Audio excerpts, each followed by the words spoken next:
बिस्मिल्लाहिर्रहमानिर्रहीम। आज हम डिस्कस कर जा रहे हैं डिफरेंट डिवाइसेस और उनकी प्रैक्टिकल एप्लीकेशन। उसमें फर्स्ट ऑफ ऑल है हमारा फर्स्ट वन है जो कैपेसिटर है। ये कैपेसिटर क्या है और उसकी कैपेसिटेंस क्या चीज़ होती है, कुछ टर्म्स हैं जो हम वन बाय वन डिस्कस करेंगे। तो कैपेसिटर ये it's a fundamental passive device that store energy in its electrical field and returns energy to the circuit whenever it's required. In this most basic form, it is composed of two parallel conductive plates separated by a dielectric. So, the ability to store charge is the definition of capacitance. Capacitor is एक ऐसी electronic device है जो कि अपनी plates पे charge store करती है in the form of electrostatic field, जिसको इलेक्ट्रिक फील्ड कहे जा रहे हैं। और जो आपका चार्ज है वो आपकी जो पैरेलल प्लेट्स है उन पे, और जो उन प्लेट्स के इन बिटवीन जो आपका डाइलेक्ट्रिक यूज होता है उस पर डिपेंड करता है। और वो जो चार्ज स्टोर करने की जो कैपेसिटी होती है, कैपेबिलिटी होती है, उसको हम कैपेसिटर की कैपेसिटेंस कहते हैं।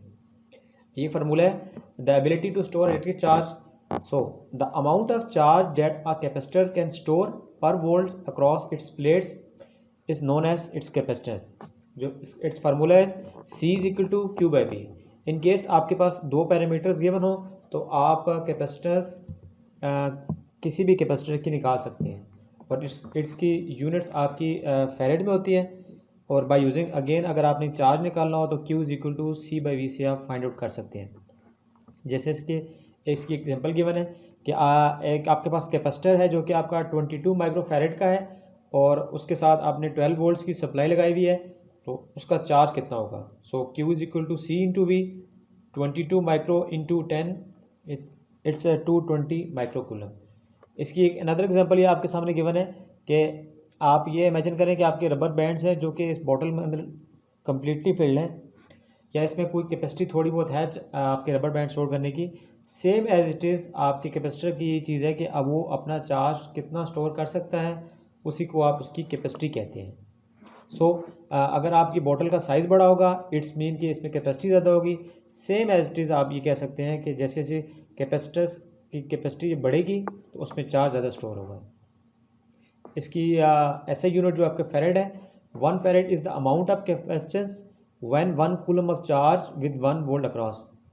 आप इस फार्मूले से C is equal to Q by V से आप कैपेसिटेंस का यूनिट डिराइव कर सकते हैं। नेक्स्ट वन है कि आपका सीरीज़ कैपेसिटर और पैरेलल कैपेसिटर्स की कॉन्फ़िगरेशन है कि आपने कैपेसिटर को सीरीज़ में कनेक्ट करना है या पैरेलल में करना है। यहाँ पर एग्जांपल में मेंशन है कि आपके पास दो कैपेसिटर हैं जो कि सीरीज़ में कनेक्टेड हैं, और उनकी जो टोटल कैपेसिटेंस है वो कितनी आएगी। सो टोटल कैपेसिटेंस सीरीज़ के केस में, कैपेसिटर वाले केस में आपका थोड़ा सा चेंज है कि आप अगर आपके कैपेसिटर सीरीज़ में है तो आप इनको पैरेलल कॉम्बिनेशन जो आपकी रेजिस्टेंस का उस फॉर्म में निकालेंगे, और अगर आपके कैपेसिटर पैरेलल में है तो आप उनको सिंपली ऐड अप करेंगे तो आपकी टोटल कैपेसिटेंस निकल आएगी। ये देख सकते हैं आप, CT is equal to C1 plus C2 plus C3। So आपके कैपेसिटर पैरेलल में लगे हुए हैं तो उनको आप सिंपली सम अप कर देंगे, और अगर सीरीज़ में लगे हैं तो आप उनको रेसिप्रोकल फॉर्म में ऐड अप कर देंगे। ये एग्जांपल के बने दो कैपेसिटर्स हैं आपके पैरेलल में कनेक्टेड हैं, तो आपने इनकी पैरेलल कैपेसिटेंस फाइंड आउट कर लिया। Capacitive reactance. Capacitive reactance is the opposition to AC by capacitor.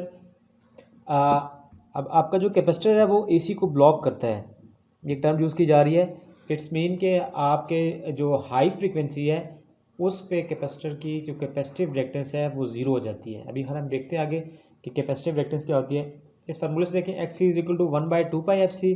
सो अगर आपकी फ्रीक्वेंसी ज़्यादा होगी तो 1/∞ आपकी ज़ीरो होती है, और अगर आपकी फ्रीक्वेंसी ज़ीरो होगी, जैसे कि DC की फ्रीक्वेंसी ज़ीरो होती है, तो उस केस में जो XC है वो आपकी इन्फिनिटी होगी, अनलिमिटेड होगी।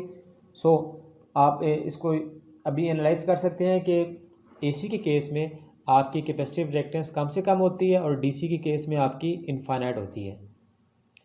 जैसे आपके पास एग्जांपल गिवन है कि आपने एक कैपेसिटर है, उसकी कैपेसिटेंस आपने गिवन है आपको, और फ्रीक्वेंसीज आप गिवन है।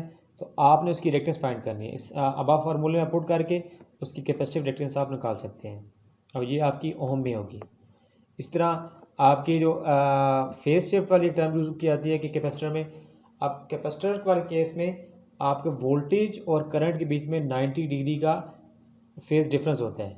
यानी कि अगर आप इसको फेजर डायग्राम में रिप्रेजेंट करना चाहें तो वोल्टेज और करंट के बीच में आपका 90 डिग्री लीड का मतलब ये है कि आप देखें कि आप जो वोल्टेज है आपकी अगर डायग्राम में देखें 0 से स्टार्ट हो रही है और जो आपका करंट है वो 90 डिग्री से है अबव, यानी कि मैक्सिमम वैल्यूज है। सो वोल्टेज और करंट के बीच का फेज डिफरेंस देखिए 90 डिग्री है और लेकिन आपका लीडिंग में है।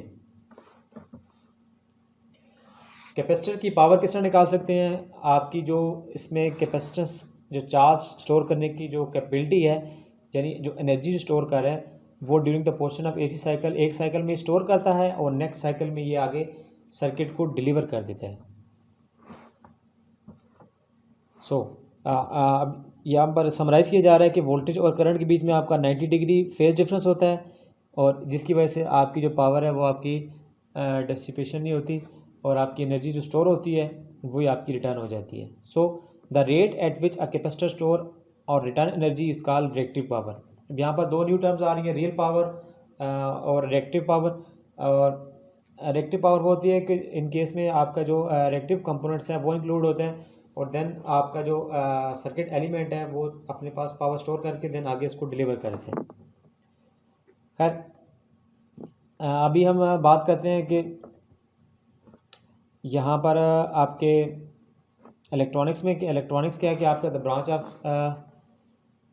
फिजिक्स है, साइंस की है, in which we will deal about the flow of electron through semi conductive devices.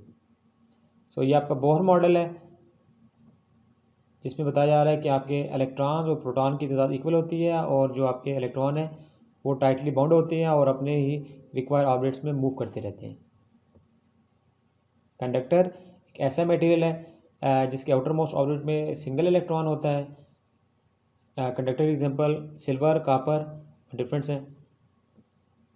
So insulator ऐसा मटेरियल है जो कि टाइटली बाउंड होता है और उसके आउटर मोस्ट ऑर्बिट में नॉर्मली 7 to 8 इलेक्ट्रॉन होते हैं। जब 8 होंगे तो वो टोटली कंप्लीट होंगे। इसकी different example glass, air, paper, rubbers, ये इंसुलेटर है। सेमी कंडक्टर जिसकी प्रॉपर्टीज़ कंडक्टर और इंसुलेटर के बीच में होती है।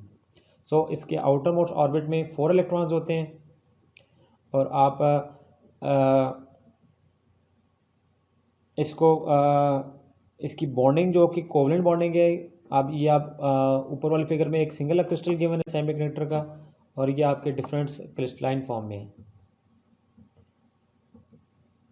पी एन जंक्शन डायोड आपने बनाना है तो पी टाइप और एन टाइप मटेरियल्स हैं उनको आप semi conductor material silicon, germanium, इनमें डोपिंग करके इनको ऐड अप करके इसमें लाइक पेंटावैलेंट या ट्राइवैलेंट इम्प्योरिटी ऐड अप करके आप पी टाइप और एन टाइप में लाते हैं और उसके रिजल्टेंट आप पी एन जंक्शन डायोड बनाते हैं। ये सेमी कंडक्टर की डिफरेंट करेक्टरिस्टिक गिवन है कि आप इलेक्ट्रॉन्स को किस तरह मूव करते हैं। अच्छा, यहाँ पर एक टर्म आपको दिखाई जा रही है फ्री इलेक्ट्रॉन और होल।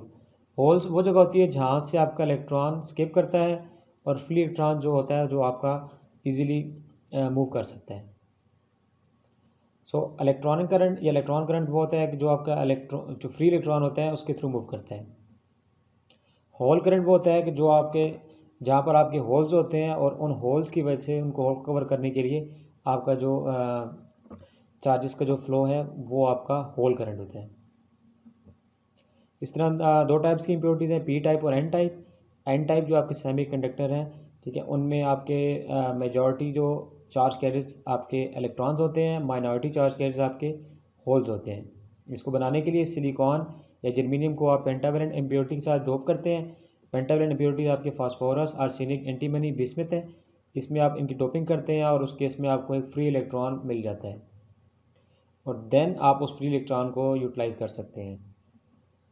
ये आपका सिलिकॉन का क्रिस्टल आपका गिवन है जिसमें दिखाया जा रहा है कि आप सिलिकॉन को फास्फोरस के साथ मिक्सअप करके आपके राइट साइड पे एक जो डोपिंग के आखिर में आपको एक फ्री इलेक्ट्रॉन दिखाया जा रहा है। इस तरह पी टाइप सेमी कंडक्टर को आपने बनाना है तो सिलिकॉन को आप trivalent impurity like boron, aluminium, indium और गैलियम के साथ आप डोप करेंगे तो उस केस में आपका पी टाइप मटेरियल बनेगा।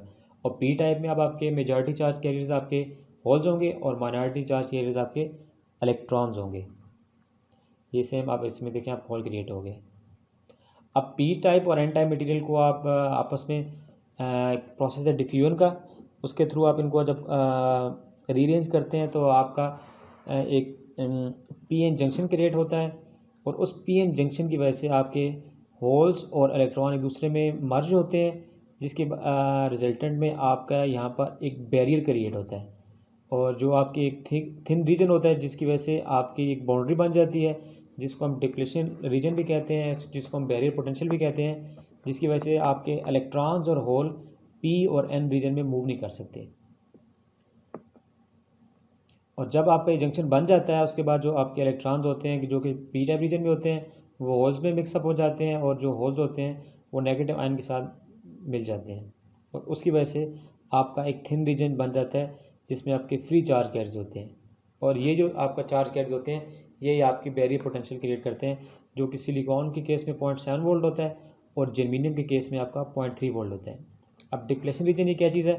यही जो आपकी डिप्लेशन लेयर बनती है जो पी और एन की जंक्शन के रिजल्टेंट में, जहाँ पर आपके कोई फ्री इलेक्ट्रॉन्स और आपके होल्स नहीं होते, यानी कि एक ऐसा ये बैरियर बन जाता है कि जहाँ पर आपके होल्स, अगर आप देखें यहाँ पर होल्स और इलेक्ट्रॉन आपस में नहीं है, मूवेबल नहीं है, ठीक है, जो एक दूसरे में डिफ्यूज़ नहीं हो सकते। यानी कि अगर आप देखें कहीं पर आपका होल मौजूद है तो वो उसमें इलेक्ट्रॉन आके उसको फिलअप कर देगा, लेकिन जो आपकी डिप्लेशन लेयर है, आपका जो बैरियर पोटेंशियल है, वहाँ पर आपके ऑपोजिट इलेक्ट्रॉन चार्जेस होते हैं जो कि आपके पी टाइप और एन टाइप के होल्स या इलेक्ट्रॉन को आपके लेफ़्ट टू राइट इसको शिफ्ट नहीं करने देते।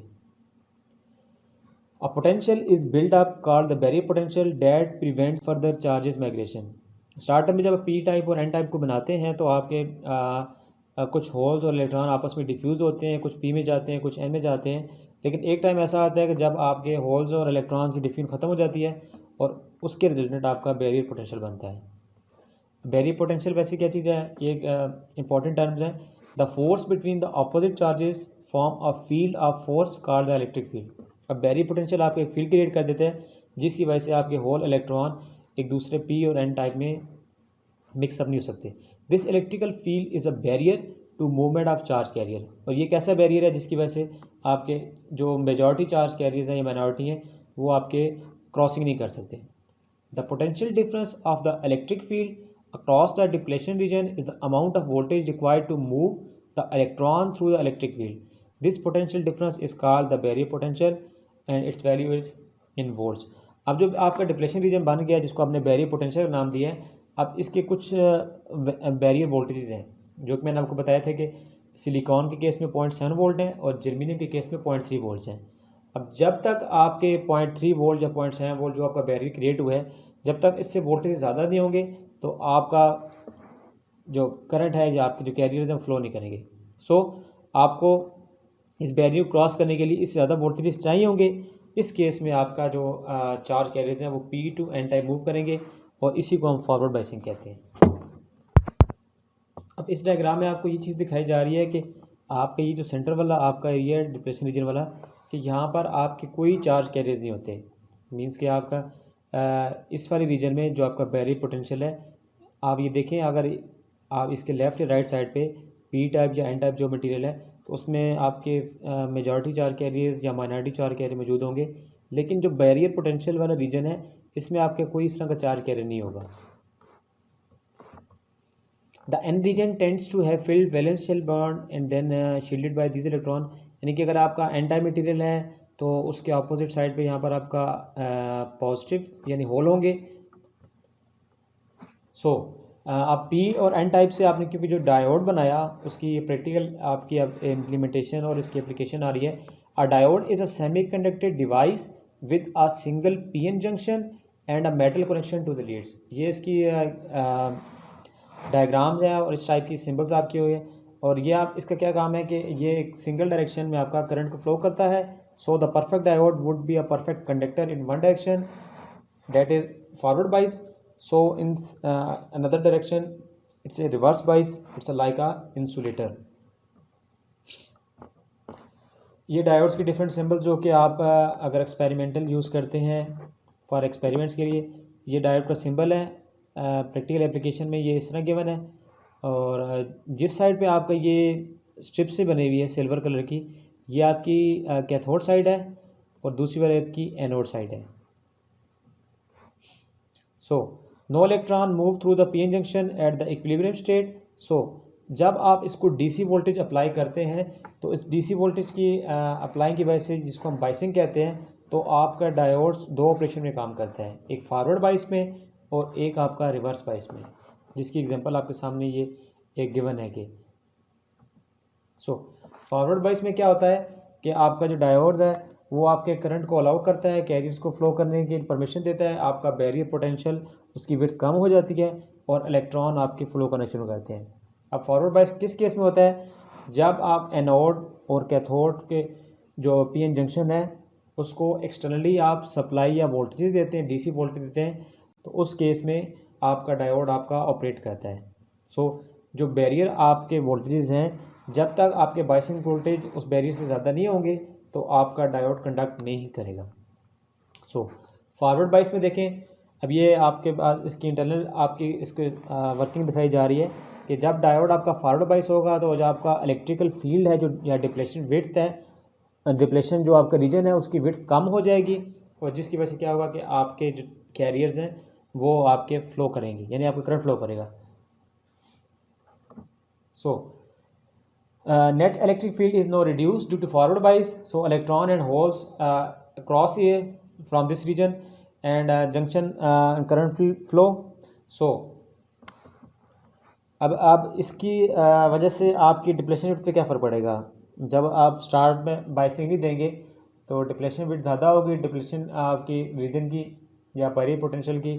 तो जैसे जैसे आप वोल्टेज बढ़ाएंगे तो जो एक्सटर्नल वोल्टेज अब आपके बैरियर पोटेंशियल के इक्वल होंगे तो वो एक दूसरे को रिपेल करने की कोशिश करेंगे। और इन केस में जब आपके external biasing voltage barrier voltage से बढ़ेंगे तो देन आपकी डिप्लेशन विड्थ बिल्कुल क्लोज हो जाएगी और उस केस में आपके कैरी फ्लो करेंगे। उसका क्या इफेक्ट होगा फॉरवर्ड बाइस केस में बैरियर पोटेंशियल पर? With the diode is forward bias the electrons get enough energy from the voltage source to overcome the potential barrier and cross the junction. Similarly, the holes get sufficient energy to overcome the barriers and cross the junction. The amount of energy required by the electrons to cross the junction is equal to the barrier potential. So these are 0.3 volt for germanium and 0.7 volt for silicon. So ये आप इसकी VI characteristic और voltage और current के in between characteristic curve आपको बताई जा रही है कि जब आपके जो नी वोल्टेज या जंक्शन वोल्टेज है 0.7 वोल्ट है, उसके बाद आपका डायोड कंडक्ट करेगा, उससे पहले आपकी कंडक्शन नहीं होगी। उससे पहले थोड़ी सी कंडक्शन दिखा रहा है लेकिन वो आपकी माइनॉरिटी चार्ज कैरियर्स की वजह से, जिसकी केस में आपका अभी डायोड ऑपरेट नहीं करेगा। रिवर्स बाइस की केस में रिवर्स बाइस में आपने इस डायोड के एनोड को नेगेटिव के साथ बैटरी के और कैथोड को बैटरी के पॉजिटिव के साथ कनेक्ट करेंगे तो ये आपका रिवर्स बाइस हो जाएगा। लेकिन रिवर्स बाइस में भी एक आपकी लिमिट है कि आपकी रिवर्स वोल्टेज इतने वोल्टेज आप इसको दे सकते हैं कि इसका बैरियर पोटेंशियल आपका रिवर्स डायरेक्शन में डैमेज ना हो जाए। रिवर्स डायरेक्शन में यह है कि इसकी डिप्रेशन विड्थ बढ़ती जाएगी, जिसकी वजह से आपके चार कैरियर्स जो हैं जो मेजॉरिटी टॉर्क कैरियर्स हैं वो फ्लो अप नहीं करेंगे। उसकी वजह से क्या होगा कि आपकी विड्थ बढ़ती जाएगी लेकिन एक लिमिट तक वो इसको सस्टेन करेगा। अगर इन केस आप उसके जो रिवर्स जो वोल्टेज हैं अगर उससे एक्सटेंड कर जाएगी तो आपका बैरियर पोटेंशियल आपका डैमेज हो जाएगा। उस केस में आपका रिवर्स सैचुरेशन करंट ये क्या होता है? This a very little flow of current in nano Ampere's range for silicon diode due to minority charge carrier. When the diode is reverse biased, the electron from the p-type semiconductor are pushed towards the p-n junction by the negative terminal of the battery. Similarly, the holes from the n-type semiconductor are pushed towards the junction by the positive terminal of the battery. This movement of electrons and holes constitutes a current called reverse saturation current. The term saturation refers to the fact that it reaches its maximum value very quickly and does not change significantly. Reverse breakdown voltage वो है उस case में जब आपका reverse जो आपका depletion region है या बैरियर पोटेंशियल है वो आपका डैमेज हो जाएगा और उस केस में आपका मैक्सिमम करंट फ्लो करेगा। सो वन रिवर्स बाइस में आपकी एक सर्टेन लिमिट तक आपका करंट फ्लो करेगा रिवर्स डायरेक्शन में। सो अगर आप वो उस रिवर्स ब्रेक डाउन वोल्टेज जिसको कहते हैं, अगर उससे ज़्यादा आप उसको वोल्टेज प्रोवाइड करेंगे तो रिवर्स डायरेक्शन में आपका करंट मैक्सिमम फ्लो करेगा, जिसकी वजह से आपका डायोड फ्रैक्चर हो जाएगा। जिसकी कैरेक्टरिस्टिक कर्व में ये चीज़ बताई जा रही है। सो ये इसकी कंप्लीट कैरेक्टरिस्टिक कर्व में, वी कैरेक्टरिस्टिक कर्व आपकी फॉरवर्ड बाइस में और रिवर्स बाइस में। तो ये आप इसमें देखें कि ये अब आपकी क्योंकि प्रैक्टिकल एप्लीकेशन है जिसमें बताया जा रहा है कि आपका ये 0.7 वोल्ट जो आपको नी वोल्टेज हैं, इसके बाद आपका डायोड कंडक्ट करेगा, मैक्सिमम करंट फ्लो करेगा 0.3 वोल्ट या 0.7 वोल्ट। और इसी तरह रिवर्स डायरेक्शन में भी एक आपका रिवर्स डायरेक्शन में एक आपका जीनर ब्रेकडाउन होता है और एक एवलांच ब्रेकडाउन। जीनर ब्रेकडाउन वो होता है कि रिवर्स डायरेक्शन में आपका करंट फ्लो कर रहा है, जिस केस में आपके कैरियर्स की वजह से रिवर्स माइनॉरिटी चार्ज की वजह से नैनो एम्पेयर्स में आपका करंट फ्लो कर रहा है। लेकिन एवलांच ब्रेकडाउन वो होता है कि जिस केस में आपका रिवर्स डायरेक्शन में इतना करंट फ्लो करे कि जिसके बाद आपका जो बैरियर पोटेंशियल है वो वापस सस्टेन ना कर सके और आपका रिवर्स डायरेक्शन में मैक्सिमम करंट फ्लो करे। और ये आपकी आइडियल कंडीशंस हैं, जिस केस में आपका अगर वोल्टेज आपके फॉरवर्ड बाइस में है तो आपका मैक्सिमम करंट फ्लो करेगा, रिवर्स डायरेक्शन में कोई करंट फ्लो नहीं करेगा। तो ये प्रैक्टिकली आपकी हैं और ये आपकी कंप्लीट इस तरह की अप्रॉक्सीमेशंस हैं, आइडियल, प्रैक्टिकल और कंप्लीट।